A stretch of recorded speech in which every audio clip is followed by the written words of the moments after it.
Okay, well, good morning, everyone. Welcome to today's webinar hosted by Globanet and Relativity, where we're going to be covering next generation surveillance of chat messages. But before we get started, I'd like to go over a few housekeeping items so you know how to participate in today's webinar, which we're going to try to keep at 45 minutes to an hour.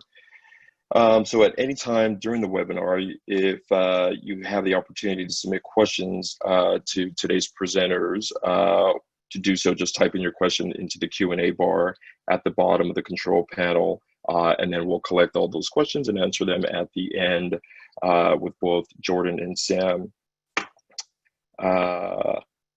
We'll be recording this webinar as well, so we can share the link when we're done. And everyone will receive a post survey email along with the link to today's recording. So without further ado, I'd like to introduce our two panelists, Sam Elbeck and Jordan Domash from Relativity, and Sam is with Globanet. Today's agenda, we'll be covering chat messages in communication surveillance, components of a chat, and the future of chat surveillance. As I mentioned, we have both Sam and Jordan as our speakers today.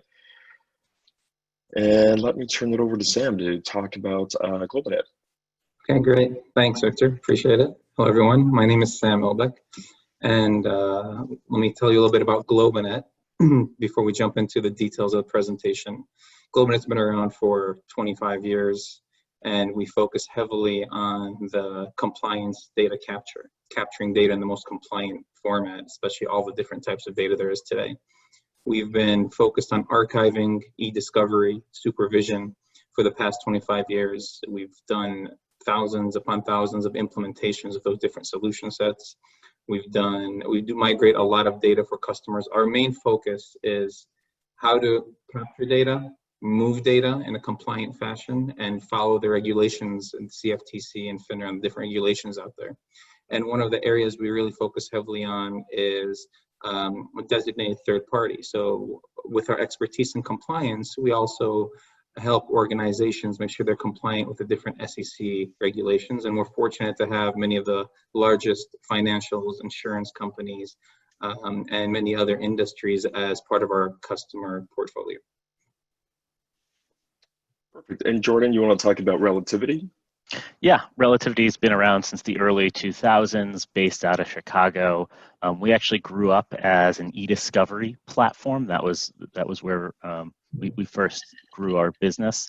For those of you that are less familiar with e-discovery, it's the process of collecting and centralizing unstructured and structured data for the purposes of investigations and litigation. So lots of history dealing with chat messages. We've got over 180,000 users. So these are people using the software every day, and we're used by corporations, governments, law firms, service providers around the world. What we're actually here to talk about is the Relativity Trace product within Relativity. Relativity Trace is Relativity's communication surveillance platform. We support dozens of data sources that can proactively be monitored, including many chat data sources.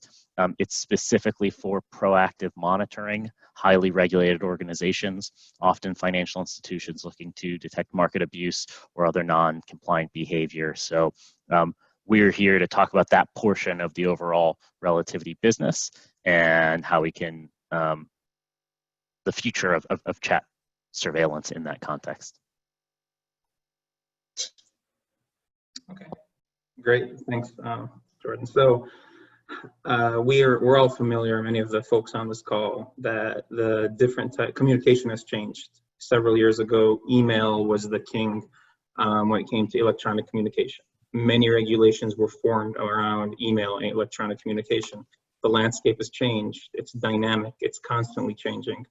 Just looking at the statistics we have up here, you have 75 million users now using Microsoft Teams. You've got millions of users using Skype, 12 million users on Slack, 23 billion SMS messages sent per day. All those, many of these messages are corporate communications. They're organizational communications that fall under the regulations that need to be captured. So many organizations are struggling with, how do I capture this? How do I store this? How do I monitor this? How do I manage this? And to this discussion, how do I surveil this information to make sure we are compliant?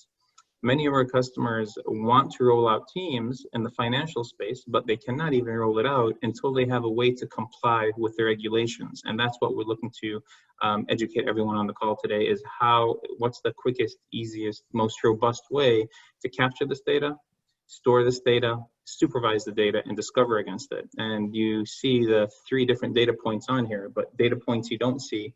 You look at Twitter, you've got 500 million tweets going out on a daily basis. Between Facebook, Instagram, WhatsApp, you've got 3 billion users, which 2.6 billion are Facebook users. So that continues to grow. There's always different mechanisms coming out that we need to capture. There's different mechanisms our broker dealers using to communicate, traders are using to communicate, internal staff are using to communicate, and those are the items that we're going to cover. And I think we've got a really good slide giving you an example of the changes in communication that Relativity themselves have seen on the next slide. Yeah, so these are some statistics from us as an organization. It's really interesting. We're a technology company, so we use Slack a lot, and compared to Bloomberg Chat or other potential chat data sources. But if you look at our business, we send way more chat communications than emails. And this is actually from 2019. This continues to grow. And so as a business, we sent 5 million emails last year. We sent almost 10 million Slack messages. And that's just one data source. If you think about all the different data sources, Jira, Asana, Skype, text messages, like communications are happening over chat. And especially if you're focused on the highest risk communications, people are more formal in email than they are in some of these other data sources. So this is where the risk lies. In this way, where you'll be able to detect some of the non-compliant behavior quickest. And so even within our organization, a massive shift towards chat communications. So what we're going to look at today is really communication capture. We focus very heavily on capturing communication from 80 different platforms.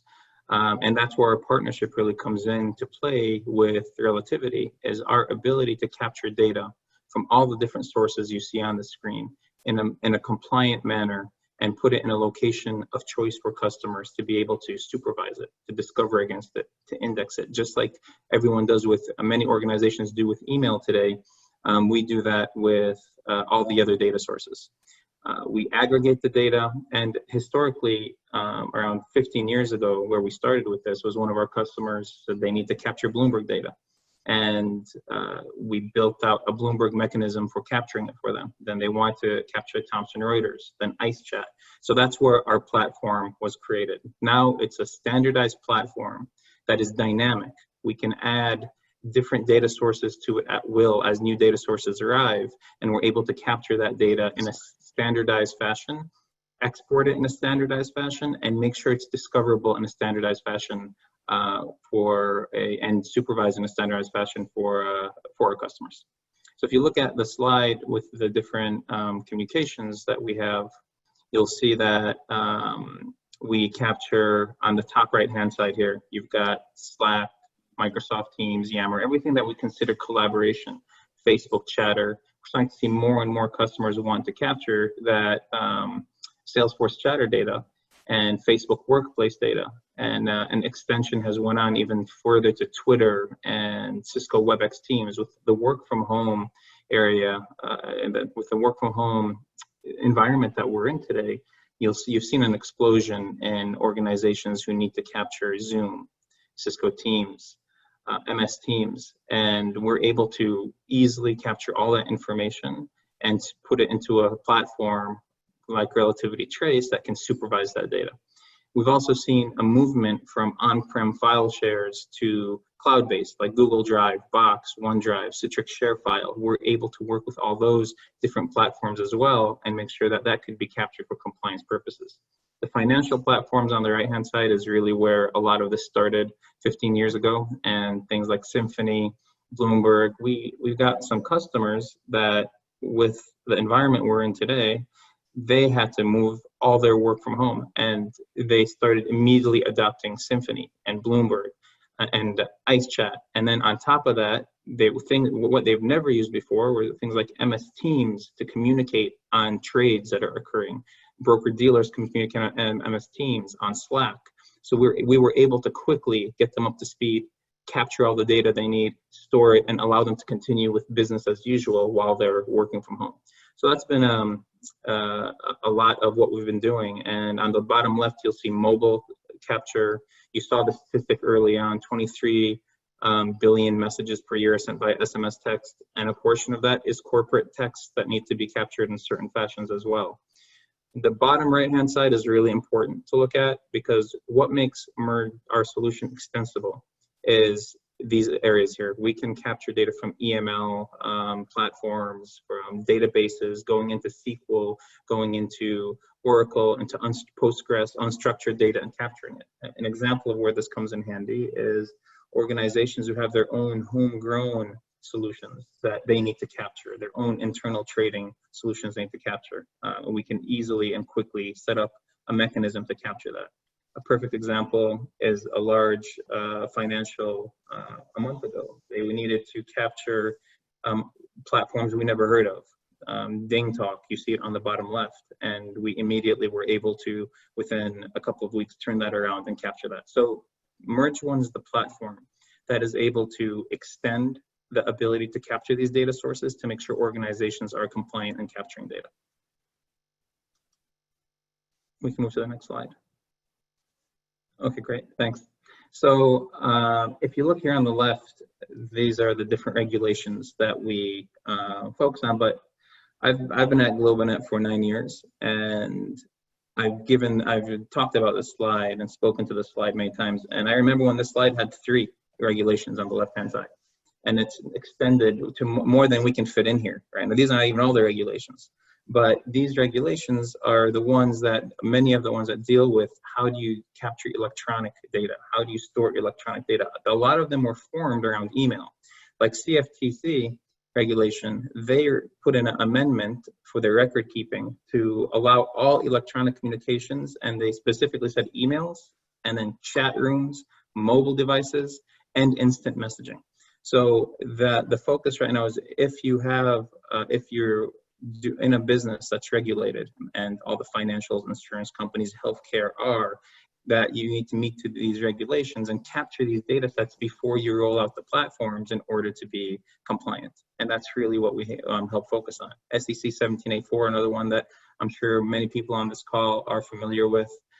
Also focused on email initially, but someone had the foresight to call it electronic communication, and everything on the right-hand side and all the data sets that we've been talking about all fall under that electronic communication platform. One more I'll talk about is GDPR. Again, very popular one that I'm sure most of the people on the call are familiar with, but the big one is the right to be forgotten. How can you forget any of your custodians or any of your users if you don't know where the data is? Maybe an instant message was sent at one point, maybe a chat, maybe they were part of a chat room. The ability to be able to go in, understand where that data is, supervise that data on a regular basis, and then delete that data when needed is key. And that's what our joint solutions with Relativity Trace and Globanet achieve. We can go to the next slide. And I think this next slide, what I want to talk about here is how does it work? There's a lot that goes into it. On our side, we focus heavily on capture and send, how we capture the data and how we send it. Sometimes you look at, okay, I want to capture Slack data. It doesn't seem too complicated, but there's a lot that goes around it, because we have to connect to the data via whatever is the most compliant mechanism. And that's something our experts deal with. Is it via API? Is there an XML feed? Is there a SFTP that we need to log into? Is there a webhooks mechanism? Is there a structured database we need to go in to pull that data to capture it in the most secure fashion? So we always look at how we connect. Then we look at the secure capture side of it. Whenever we capture any source, the encryption level is at the highest level of security possible by the source. So we've done 80 of these at this point, and we've got many more that are not even on the list that we capture at those levels to connect securely, to capture it, and then format it. Many times you can capture this data. It's very important to make sure that this data is not manipulated.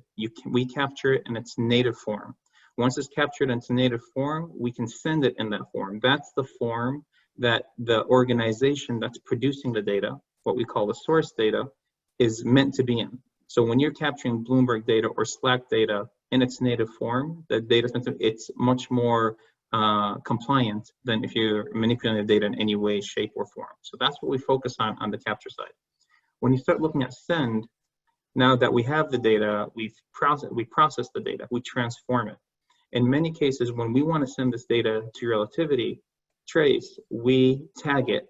We make sure that we add any metadata into it to make it easily identifiable during the process of supervision. So as the data is coming in, you know exactly, wait, this is Bloomberg data, this is from John, and this came in at this time. The message was done at that time. So all the data needed for active and correct supervision is included in what we call metadata enrichment.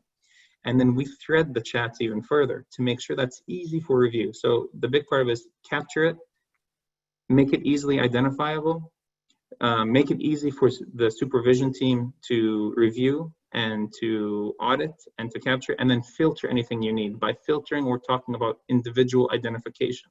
You don't need to supervise everyone in your organization. You have 5,000 broker dealers, 1,000 specific folks. So all that is built into the system to be able to transform it, capture it, only supervise the data you need, and then make sure it's auditable. So audit trail that we have is from source to target. So from the moment we connect into any of these source systems to the moment we send that data over into Relativity Trace, every aspect along the way is audited. And then finally, once we have that transformed, the audit is in place, we securely send it. Same as how we securely capture it from the other side, we securely send it at the highest level of encryption allowed across the board. This is why many of the largest financials work with Globanet and Relativity, because not only are we capturing it in a compliant manner, we're transforming it in a compliant manner, and we're sending it over to the target in a compliant manner as well. So that's an overview of how this works. Thanks for that overview on Globanet, Sam and Merjvan. That was great. And now Jordan is going to talk about Relativity Trace. Yeah, I think everyone's here to hear about the future of how we surveil this type of communication, right? What is different? And I think before diving into that, I want to just describe what is a chat. I think we tend to look at it as 80 different chat data sources. They're all unique, they're all different. And from a capture perspective, they all have different APIs and different mechanisms to pull the content in.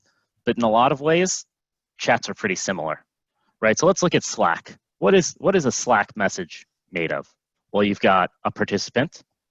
Those participants are sending messages, and that's really important, right? It's people at the end of the day who are sending these communications, and who is sending the message is critical. But it's not just messages. There's attachments, and these attachments happen in line of the communications. There's also events.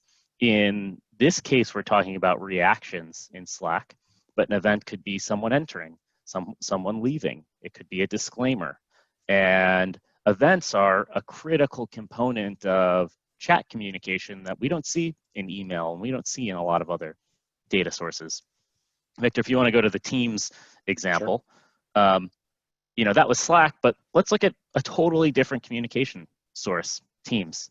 They follow a pretty similar framework. They have participants who are sending messages and attachments. There are events. In this case, it's someone labeling a message as important, or giving it a thumbs up, or saving it for later.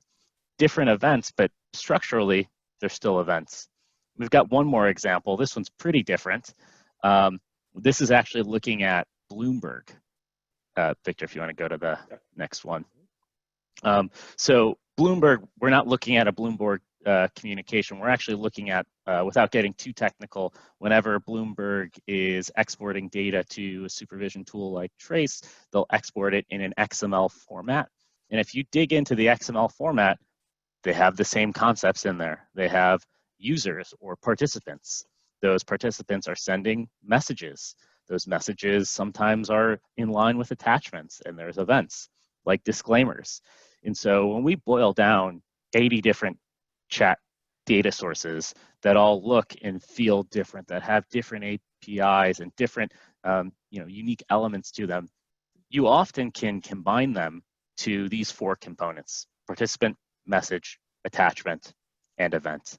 And going to the next slide, like they all share these common components, right? Every chat data source is actually similar in that way. And that knowledge and that understanding is critical. Chats are not emails. And the system, the environment today, most archiving, most surveillance platforms, they only accept emails, right? And so we convert every chat communication into an email. And that's what we have to do because that's what the systems out there can handle. And that makes it much harder to review, right? You no longer have attachments in line. You no longer have those events or reactions. You lose the context of who sent what message. And that's often because that's what the end system can handle. And so we're here today to talk about the future of chat surveillance. And we want to introduce the Relativity short message format, what we call RSMF, which has Globanet compatibility. So if we go to the next slide. So we've actually created a format for surveillance and supervision of chat messages that really treats them like they are separate from emails, that are unique. And this is a collaboration and a capture component together of Globanet and Relativity Trace. So right now we're looking at RSMF. This is an example of a Slack message. And I know that there's a lot to take in here. So I'm going to go through each section one by one. At the top, you see the participants. So what we do is we actually pull out the individual messages and who is sending every message and unify them into a set of participants. Each of these participants you can actually hover over, see information about them, who they are, what messages they've sent. And so we treat participants as a component that is searchable, filterable, and truly critical, showing the people behind the messages, right? We understand who is sending which message. We can link them across multiple messages within a conversation. You can see in the middle, we have our near native message viewer. So this looks like the original source. In this example, it's a Slack, but Bloomberg, all these chat messages, we keep it looking like the original chat communication. Going to the next section, we have our timeline view. So chats happen over an extended period of time. There's lots of messages. And so we show the flow of communications throughout the day, over time. And that's another component that you have access to. Now we're getting into the real value. On the left-hand side, we have short message filtering. So because we understand the participants, because we understand the events, because we understand the attachments, we can actually leverage that to make this an interactive experience. So you can actually hide and show only messages of participants that matter to you. You can hide and show events. I'm sure everyone is dealing with chat messages and that Bloomberg chat rooms that have hundreds of disclaimers, and that's all that you're seeing when you read through this communication. So you can just press a button, hide all disclaimers, hide all people joining and leaving, focusing only on the messages. And you can also sort by date range.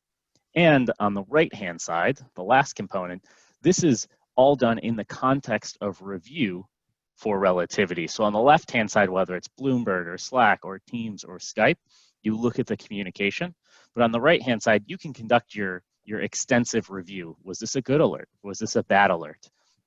Should this be escalated to a specific person? So you have all of those great components in the context of your workflow. Let's go into the next section. So again, looking at Slack, but we still have all of those four components in that message. So how does this work? Sam talked about how Globanet can capture the variety of these data sources. Well, it works in a pretty similar format. Globanet has the ability to go directly to the Bloomberg exports, to Teams, to Slack, to Skype, and they understand the data sources. Then they parse it. They say, what is a participant? What is a attachment? And they create it in this format that Relativity can handle, the RSMF format, which contains all this great information. Once it's ingested into Trace, we format it in a way that shows what we just showed, the interactive, dynamic, short message, chat message viewer. If we want to dive a little bit more into the technical details, this is not, we're not going to dive all the way down, but for those of you that are curious, this is a file format that we created. They're JSON contained in a zip, wrapped in an EML, and it contains all the participants, conversations, events, and you can see an example of what that EML file looks like. So this is a format that we created. It's the documentation on the format exists. We capture all of the exact content that the original source had, and then because we have it structured like this, we can do all these great things with it. So why did we do this, right? What are the benefits of using RSMF for supervision? I think we talked a little bit about why it's difficult, right? We talked about how chat messages are typically treated like emails. You lose a lot of context. Well, once you get to a next generation surveillance of chat messages, you've got three major buckets of value. Identifying people, you can do a review like you can in the native format, and the interactive filtering. So we're going to go through each one of these one by one. So first, identifying people. It's at the end of the day, people sending a message. And so if I'm one person, I sent 10 messages in a chat room, that's critical to know that that's the same person sending all of those messages. And so we understand the individuals who are sending each message within the chat room, and you can highlight them. We can provide all of their other information. What department are they in? What region are they in? When were they hired by the company? What products can they trade?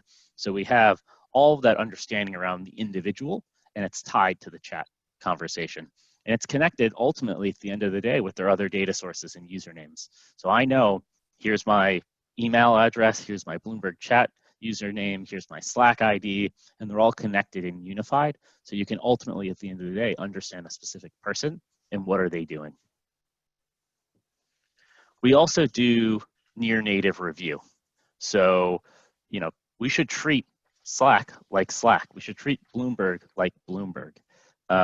We have inline attachments. So if I send an Excel file or a PowerPoint file, I can see where in the conversation that was inserted. I can review that specific attachment. We can even monitor that attachment and alert on all those attachments, all without having to download it to your desktop. So we have those inline attachments.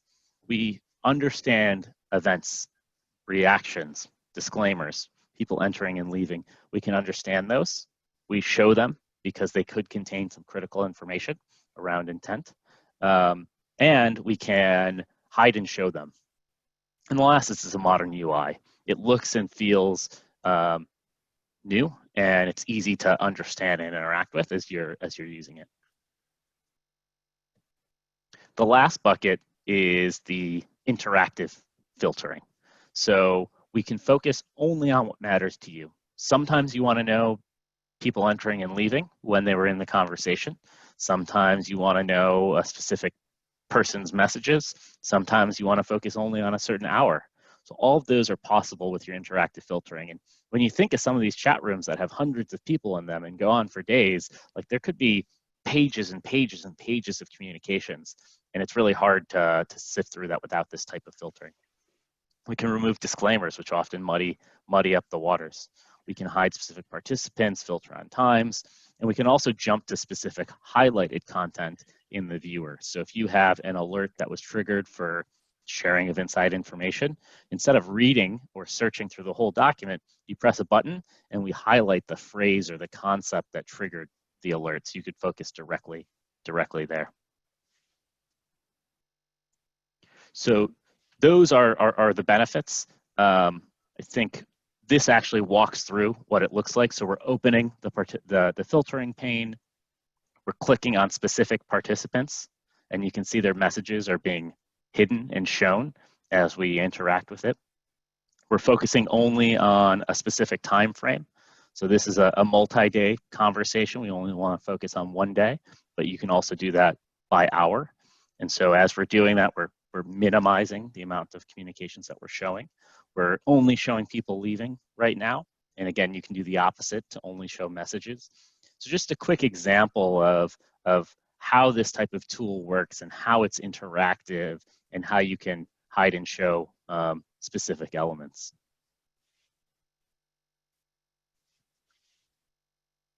Great.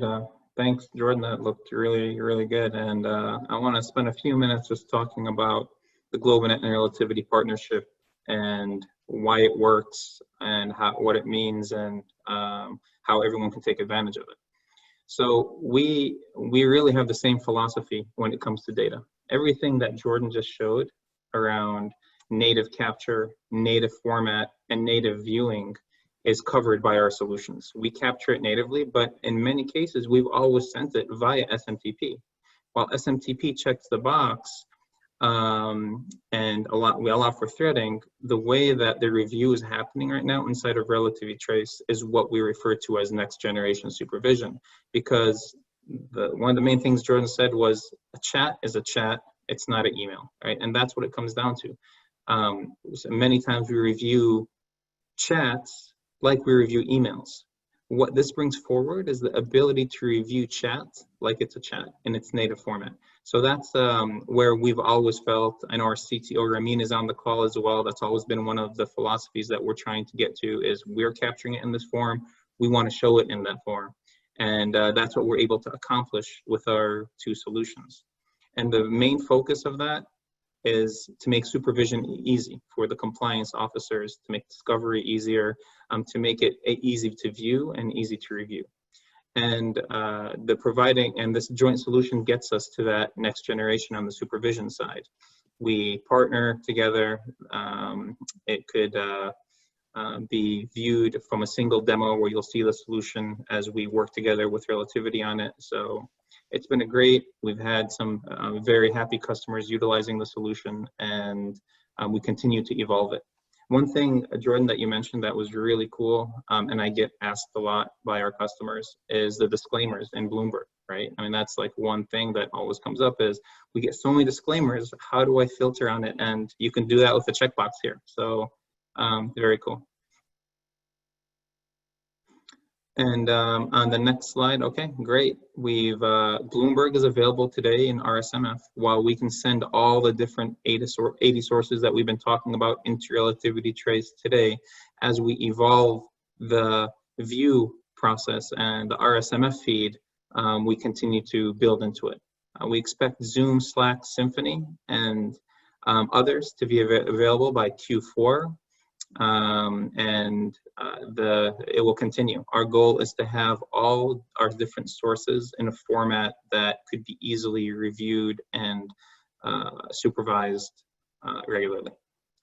So, and Sam, you mean Q4 of this year, so October, November, December timeframe? That is correct. Yeah. Okay. And we tried to say just Q4 and leave it open, but you called me out on it this year. So yeah, okay, Q4 this year. That's the plan. And just to clarify, the Globanet Trace partnership, we can capture all 80 data sources. What we're talking about right now is the next generation surveillance in this interactive format, in the timeline specifically for those enhancements, which we're really excited about. All right.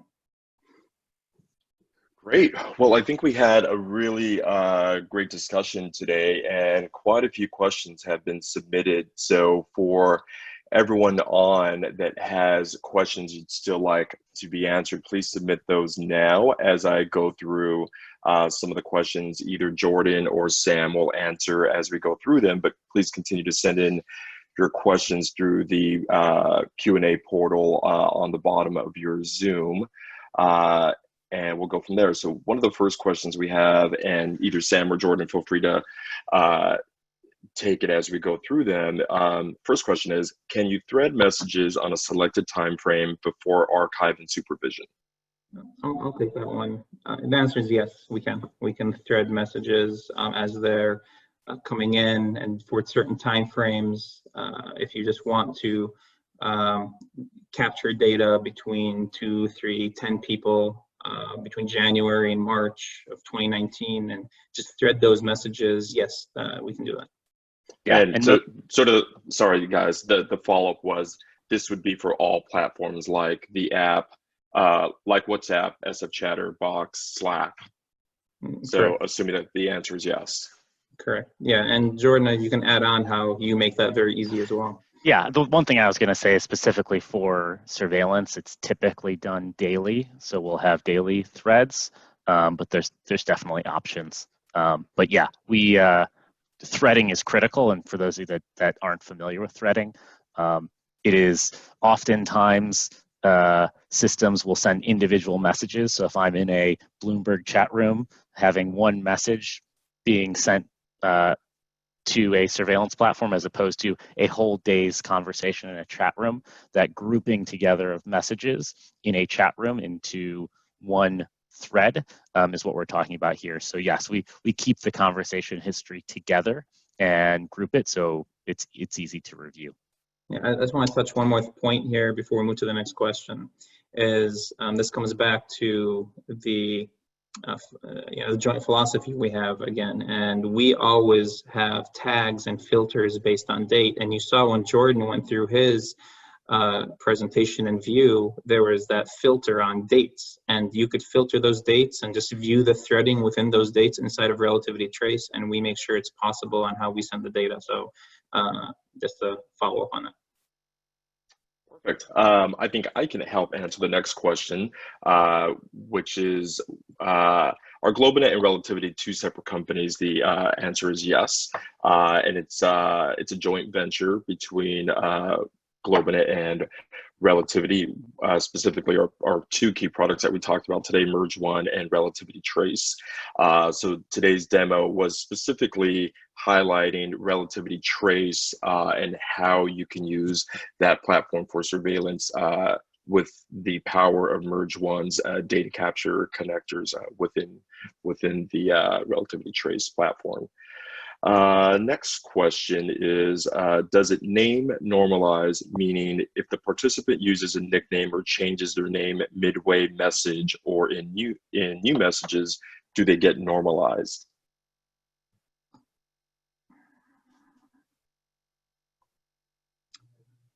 I'm not sure, Sam, do you know about this one? I think we would typically, whatever the source system provides is what we would capture. And so I think as long as, depending on what the system exports to us, we would make available to the reviewer. Maybe you have to get back on the specifics for that one, or if you have a specific platform where you see users changing names midway through. Yeah, I don't know if Sam, if you have anything to add there. Yeah, no, I wanted to, the way that we look at this is, we identify users when we select when monitor certain individuals. We do it by DN, SMTP. We do it by if they're changing nicknames, but they are still part of that chat, we still pick them up because their identifier is still inside of the message itself.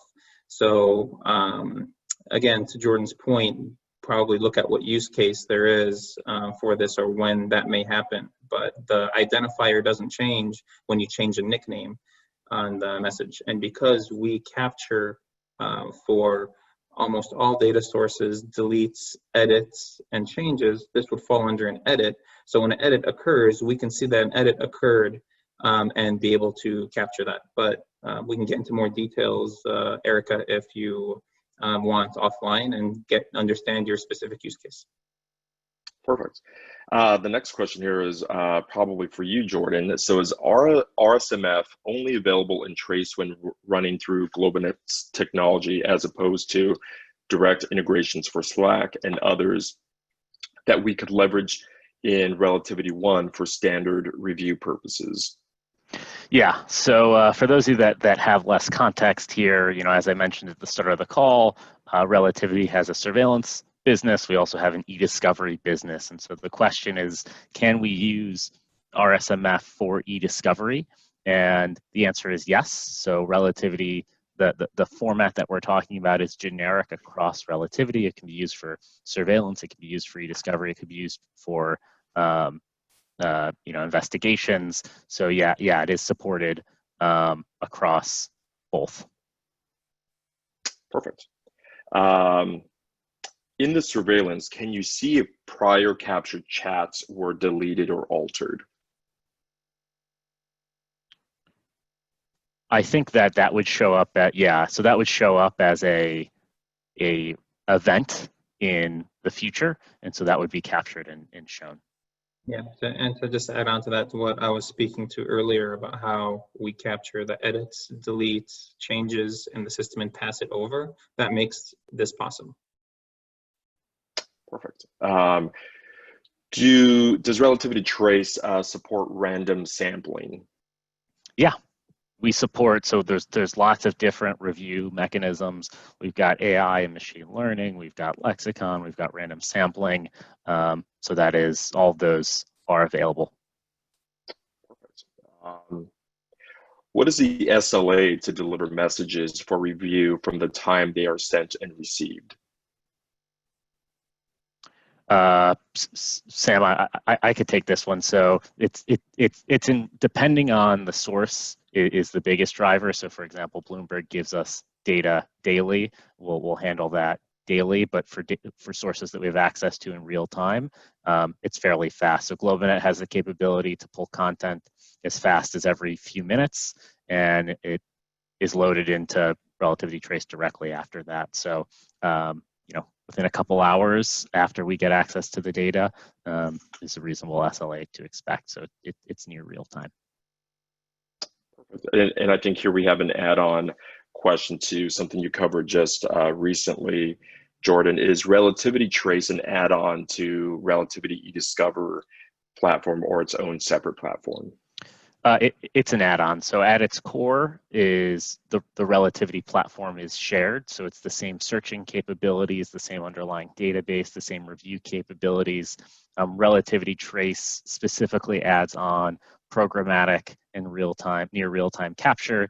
It has a bunch of rules for alerting. So it's a product built for surveillance. But if you are familiar with the Relativity eDiscovery platform, then it will be very easy to learn how to use Trace because it's the same underlying UI. Gotcha. Here's a great question. How are videos displayed in the Relativity viewer? Can they be played directly from the viewer, or do they need to be downloaded? So we have a video player. So it is possible to play videos directly in Relativity. I think there are some nuances to this. So a lot of times when folks want to view videos, they want to do it in the context of a transcript where we transcribe the audio contained in a viewer. So there's also a handful of vendors, third parties built on top of the Relativity app, Relativity platform, that can transcribe both audio and video components, and they can play the transcript in line with the audio or video. And so there's actually a lot of different ways to do this type of capability within Relativity, but you rarely have to download attachments. You can do them right from the Relativity viewer in line with your chats and emails. Perfect.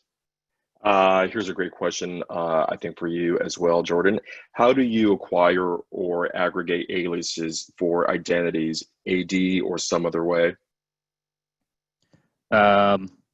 So for Trace specifically, we have a monitored individual object, where as an organization, you will say, here are my employees and here are their identifiers, and then we will link those to a specific monitored individual, that specific object, across all your different data sources. And then we also have what's called name normalization, which is a workflow for third-party individuals to map them across different data sources as well. And it seems like there's a clarification in the chat on the viewer. So can you play video files within the RSMF viewer? That one I'm not sure about. I'll have to get back to you on how video works in line with RSMF. Less sure on that one. Okay. Is RSMF secure over different platforms? Yeah, I'm not necessarily sure the nuance of the question with regards to security, but Sam, I don't know if you want to talk about the security components of Globanet and how you capture and transform it and transfer it to the RSMF format, or in general how Globanet maintains security. But I'm not sure if there's any nuance to the question that I'm missing. Yeah, so I mean that's we discussed that a little bit earlier, and the security, as we said, is at the highest levels allowable, whatever it is between the source we're capturing and then between the target we're sending. So it could be different authentication levels that are allowed. It could be TLS levels that are allowed. Whatever the highest level is, we are able to utilize that and make sure that during the transfer process, it's encrypted during our transformation process into the RSMF format. It's all encrypted within our databases and during the process, and we keep that end-to-end secure ability throughout that process. Perfect.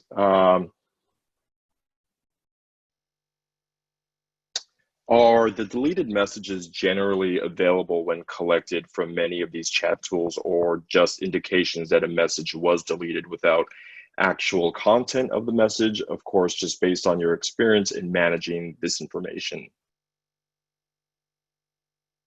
Sam, you want to take that, or you want me to? Can you guys hear me okay? Yeah. Yep. Okay. So looking at this, are the deleted message generally available when collected? Okay, it completely depends. So it depends on where we're capturing it from. If the solution in itself keeps those messages, and many of them do because they need to be compliant, and part of being compliant is the ability to capture deleted or edited messages. The answer is yes. For most of the data that we capture, that is generally kept, and we're able to capture it, transform it, and make sure that a note is put in during the process. So it's easily, when it's being reviewed or supervised, then you can easily see that that was a delete or that was an edit that had took place. Yeah, and typically that's done, there's configurations in the data source themselves where you can turn on some short retention period or a legal hold. So there's configurations in the data source to enable this. And then, we pull from hidden folders and things that even if to the end user, the message is deleted, it's still stored at an administrative level. Perfect. Here's a question for you, Jordan. Is the filter feature on RSMF available for all Relativity users, or is it Relativity 1 specific? Yeah, so a couple terms in there that I'll define for the audience. Relativity 1 is Relativity's SaaS application, and it runs the latest version of Relativity. So RSMF, the filtering is new. It was released in the past couple of months, and right now it's only available in Relativity 1, our SaaS offering, which has the latest technology. I believe it will be going to on-premise as well, but for right now, it's just in Relativity 1. So an add-on question to that, also, if you filter, will the filter be maintained if you image the document for production? Yeah, so in e-discovery context, we can image specific communications and save them as a format that can't be edited. I don't know how filtering affects the imaging capabilities in Relativity, so I'll follow up on that. Okay. Sam, this might be a question for you. So there are many sources that are covered in the joint solution that was shown today. However, new sources are always coming up. For example, we have a homegrown solution for our traders. How can you capture and supervise those conversations and eventually possibly into Relativity Trace? Okay, great question. And we actually have had that scenario come up several times over the past few years. And you think of Merge One as not a point solution, but as a platform that you can add connectors to at will, as long as the source is capable of us pulling that data. So in the case of homegrown solutions, it'd be great to talk to this person offline, but this is an example. If the homegrown solution is a database where the data is stored, we can go into that, pull the data out, transform it, and send it to the supervision platform to Relativity Trace. If it's a platform that we've never captured before and you didn't see on our list, we can also work to understand how that data is produced, EML, XML, whatever it may be, and be able to pull that data down and also transform it, going through our transformation process, and also send it into the location that is required to send it to as well. So yeah, great question, and we've actually dealt with that on many occasions. Perfect. So here's a question for Jordan. People often move to different communication platforms based on what feels most convenient. How can Relativity Trace monitor conversations that are moving from one platform to another? Yeah, so we ingest all those data sources into Relativity, and then we have the ability to basically link up different usernames into a specific person, into a specific individual, and connect all of their different aliases. So there's the ability to search in Relativity or to create rules on a person level, which then will pull all of the variety of aliases and usernames within all of their data sources. So there's a mapping that is done, provided by the corporate organization, and then it can be done incrementally as we learn new information about third parties. Perfect. And here we might have a last question here. Do you have a relationship with AT&T for text capture? We'll take that. Yes, we do. Okay. And last question, chats and emails are the most common form of communications, but now with many people working remote, in our organization, we're seeing a lot more phone calls and video calls. Can Globanet or Merge1 and Relativity Trace handle audio conversations? And if so, how is an audio conversation displayed within Relativity Trace? Yeah, so we can handle audio conversations. We have a set of about 8 or 10 different transcription partners. So these are groups that transcribe audio into text. And then we didn't show the transcripts viewers here, but you can play those, the text in line with the audio. So that's all done in a similar format with a similar kind of next generation viewer. Hey, Victor, I'll jump in real quick. I think we have 5 minutes. Maybe we should get to the raffle, and any other questions we can feel free to reach out and we can take offline. What do you think? Yeah, what I was going to announce that we'll be announcing the winners for the raffle during the follow-up email that we'll be sending out tomorrow. But we have one last question here, and then we'll wrap up with some details that are going to be contained with the follow-up email. So last question, can you clarify the Relativity 1 versus on-prem availability? I believe RSMF format is available on-prem version 10.3, but are we saying that Globanet Trace 1 integration is just available in Relativity 1 right now? Yeah, so a couple things. One is Merge1 is included with Relativity Trace. So if you want to monitor these data sources as part of a surveillance offering, Merge1 is included with Relativity Trace. It's deeply integrated as part of our ongoing process, and it's seamless to the administrator and to the end user.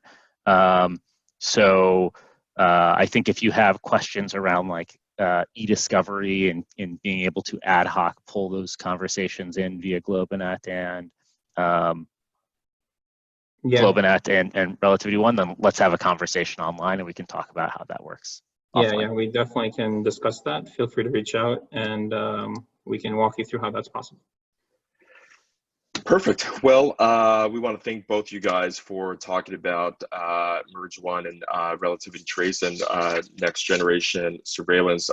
Today's session was great. And for everyone on the webinar still, we will be sending out a follow-up email tomorrow with a recording to today's webinar, as well as announcing the winners of the raffle. We have 2 $50 Starbucks gift cards and a grand prize Nespresso machine with a full setup kit of all the pods and all that great stuff for your stay-at-home office. And we also will include 2 very easy links that you can click on to schedule a demo with Relativity Trace. And if you want to see more about Merge One specifically, we'll also include that as well. But again, we want to thank everyone for their time today, and look out for that email tomorrow, and have a great one. Thank you, everyone. Thanks, Appreciate everyone. everyone's time. Thanks.